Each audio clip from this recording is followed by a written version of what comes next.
আমি বুতুলিদের সাথে বিয়ার র্যাঙ্ক খেলছিলাম, তো ম্যাচ যখন শুরু হয় তখন খেয়াল করে দেখি এখানে কি যেন ড্র হচ্ছে। এই আপডেটের পর আমি একটা মাত্র ম্যাচ খেলছি, এটা আমার 2 নাম্বার ম্যাচ। তো ম্যাচে আসার পর খেয়াল করি যে আমাদেরই গিল্ডের প্লেয়ার পড়ছে। তো এখানে আমার সামনে একটা প্লেয়ার ছিল, প্লেয়ারটাকে মারার পরেই দেখি এটা আমাদেরই গিল্ড লিডার কাব্য ভাই।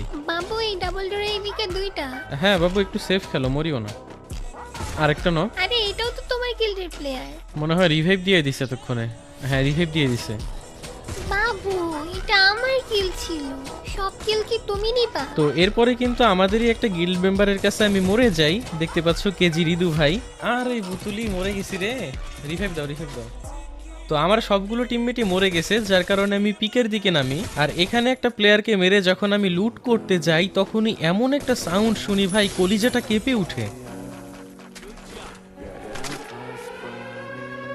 আরে এটা ডেঞ্জার জোনের সাউন্ড না? আরে ডেঞ্জার জোন ভাই, ডেঞ্জার জোন গেমে কবে ব্যাক আসলো? বাবু এটা রামাদানি স্পেশাল ইভেন্ট। ভাই আমি ডেঞ্জার জোনে মরতে চাই ভাই, ওই লাস্ট কবে ডেঞ্জার জোনে মরছি ভাই? আমার গায়ে পড় না ভাই, পড়তেছেই না, ছি আশেপাশে পড়তেছে।